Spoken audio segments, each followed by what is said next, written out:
O que é que está a acontecer? Que margem de manobra é que nós temos para resistir à crise? Eu acho que o pior não é a margem de manobra para a crise. O pior é que nós temos grandes dificuldades para enfrentar a crise e não foi feito o suficiente para daqui a uns anos termos um outro país. Esta é que é a gravidade da situação. Temos andado a enganar, nós não resolvemos os problemas de fundo, não temos justiça, não temos ensino, não combatemos a corrupção, não temos mercado de arrendamento, etc. O Estado deve e não paga. Enfim, temos uma série de vícios vai que não... Vai pagar agora. Vai pagar um bocadinho. Há uma nova lei que vai permitir pagar mais depressa. Não é preciso lei nenhuma para pagar o que se deve, há uma lei de decência que se cumpre. Bom, não percebo porque é que o Estado não paga. E esse é que é o grande problema para mim, é que temos andado a ser enganados, dando a ideia de que o país anda a reboque do que os governos fazem, é uma mentira. Eu tinha proposto um gráfico, mas aqui a técnica da RTP rejeitou. Não, vamos mostrar o seu gráfico. Não foi possível, foi digitalizá-lo, mas vamos mostrar. Eu vou mostrar para mostrar que não é blague esta de que os governos não influenciam rigorosamente nada. É isto. Ali do ano 2000 para diante, aquela linha rosa é a evolução da economia portuguesa desde 98 até 2006.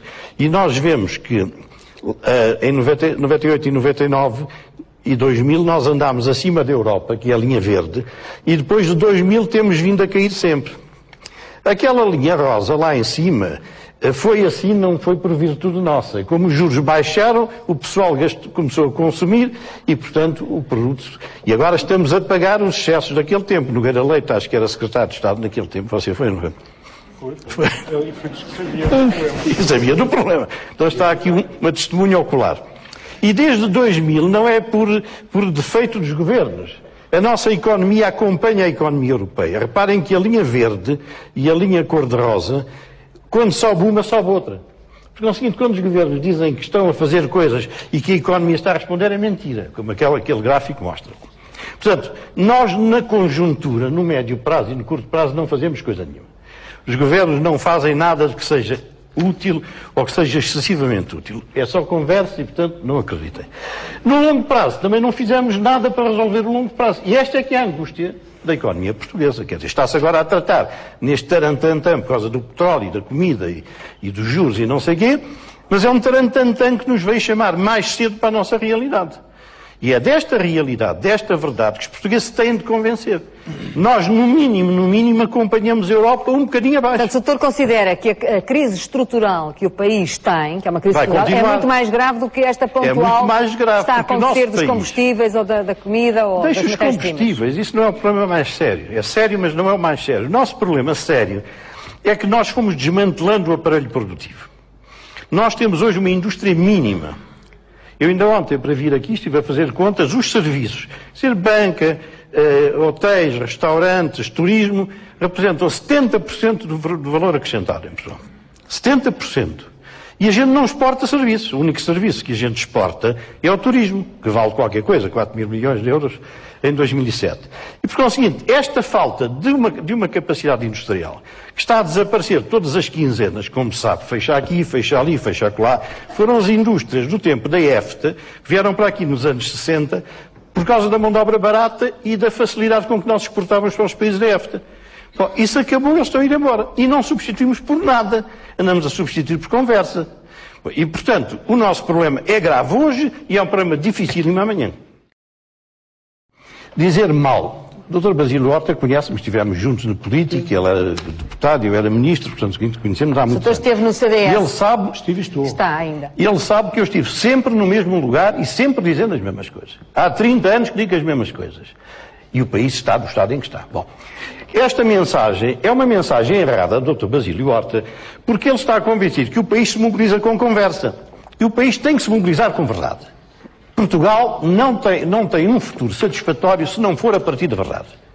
Entra governo, sai governo, 6 primeiros meses não fazem coisa nenhuma porque não sabem, 1 ano e meio antes das eleições param de fazer, porque é o seguinte, governa-se 1 ano e meio. Porque é o seguinte, os grandes problemas não são atacados. E estes são os grandes problemas. Nós temos de criar um tecido industrial para poder exportar. Porque com serviços nós não vamos equilibrar a nossa vida. Estamos a viver 10% acima das nossas possibilidades. O ano passado o déficit externo na balança corrente foi 16 mil milhões. Andamos satisfeitos porque a Europa nos manda 21 em 7 anos. Nós em 16, num ano, ficamos endividados em mais 16. Então isto não é vida, e não é vida, e qualquer economista que eu não sou... Sobre o investimento estrangeiro, doutor, as informações que o Dr. Basílio Horta apostou aqui... Eu não conheço a matéria, não tenho os números que o Dr. Basílio Horta tem, porque ao seguinte não vou contestar coisa nenhuma, porque não é meu hábito nem dizer mal nem mentir. Segunda coisa que eu queria dizer ao Dr. Basílio Horta é que eu não sou candidato a nada, já não sou candidato a nada, e porque ao seguinte não quero ser popular. Eu não quero enganar esta assistência. Quer dizer, popular é a última coisa que pode pensar que eu quero ser. É o seguinte, nem digo mal por prazer, nem quero ser popularucho porque não depende do aparelho político. E gostava de mostrar aqui, com o auxílio das câmaras, isto é a economia portuguesa durante 40 anos. Esta é a economia portuguesa. Nos anos 60, nos anos 70, nos anos 80, nos anos 90 e nos anos 2000. É esta coisinha que estão aqui a ver. Portanto, se estão satisfeitos, o Dr. Basílio Horta está satisfeito, eu dou-lhes os parabéns. Mas eu dir-lhes a minha verdade. E quem não quiser ouvir, não me ouve. O problema é um problema de desigualdades sociais profundas. Isso é verdade. Estamos de acordo. O que me choca mais, Dr. Medina Carreira, é uma desigualdade crescente entre uma classe média e as... Com certeza. Mas isso... bom, hoje está falsificado. Pode ir... Ouça, isto é que é verdade, o resto é conversa. Basílio Horta, eu não venho para aqui para entreter esta gente. Porque esse seu discurso é o do Primeiro-Ministro todos os dias. E não serve para nada, porque não resolve problema nenhum. Ele não está a resolver problemas a prazo, nem está a resolver problemas atuais. Os problemas atuais não têm solução porque ele não tem poder. Os problemas a prazo não estão a ser resolvidos. Justiça. Eu sou advogado. Processos continuam 12, 14, 16, 18, 20 e 23 anos. O doutor, se quiser... A juíza do Tribunal de Comércio. Basílio Horta, deixe-me falar. Então eu vou-me embora, fica cá você e o Primeiro-Ministro. Eu tenho que falar com o Primeiro-Ministro não está aqui. Não, eu trago-me para cá para ajudar o Basílio Horta. Não, é porque esta conversa é que liquida este país. É que as pessoas ficam anestesiadas, que isto não interessa nada. Porque o que o Basílio Horta faz é o pior tipo de raciocínio. É comparar um ano com o outro. Basílio Horta, o que diz num país é isto. Não é o trimestre primeiro com o trimestre segundo. E isso é uma maneira de embebedar a sociedade. O país precisa de medidas que ponham o país a andar para o futuro, não é para a conversa fiada da legislatura. E precisa de medidas que deem satisfação à imoralidade da nossa vida. Aquilo que se passa entre os que ganham muito e os que ganham pouco ou nada é uma imoralidade. Não vale a pena estarmos à espera que de Bruxelas nos digam que somos os piores da Europa. Nós sabemos. Simplesmente, quando é dito por um de cá, ninguém liga para a vida nenhuma. Ali a Lusa não dá notícia daquilo que se diz cá, mas se calhar dá daquilo que vem de Bruxelas. E estão 3 dias a falar da mesma coisa. Portanto, não é verdade. Porque ele antes está na Lusa, já esteve no Expresso e no Sol. Eu conheço há 20 anos. Portanto, é preciso, no imediato, realmente... Eu já lhe dou a palavra. Deixa terminar para dar uma possibilidade concreta de modernizar o país. Nós temos... Eu posso começar também a dizer coisas definitivas. Mas eu já lhe vou dar a palavra, doutor. Temos de cuidar do problema da segurança pública. Tudo leva a crer que a criminalidade se intensifique. E qualquer dia... se calhar vamos ter um desgosto muito maior do que aquele que já temos, que todas as semanas mata um sujeito aqui, outro ali, outro acolá. O ISP, se está a cair a receita, tem que se mexer no ISP. Apesar de tudo o que diz a doutora Manuela Ferreira Leite, etc.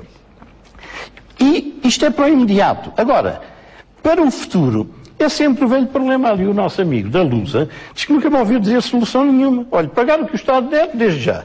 Mexer na justiça, até a juíza do Tribunal de Comércio de Lisboa disse, se eu fosse um estrangeiro, não investia cá. E o Basílio Horta nunca tratou desse assunto. Você já tratou da justiça. Isso é que era preciso. O doutor irrita-se com as coisas boas. Ai, com as boas? Fica irritado. Ai, com a boa justiça. Não, Basílio Horta, é que você dá a esse ar num país que está, num país que dentro poça. Contas feitas, se nós nos comportarmos como de 2000 a 2006, em 2020, Portugal é o país mais pobre da Europa.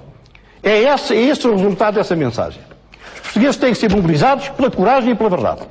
Não é pela alcoolização da sociedade que vocês estão a praticar.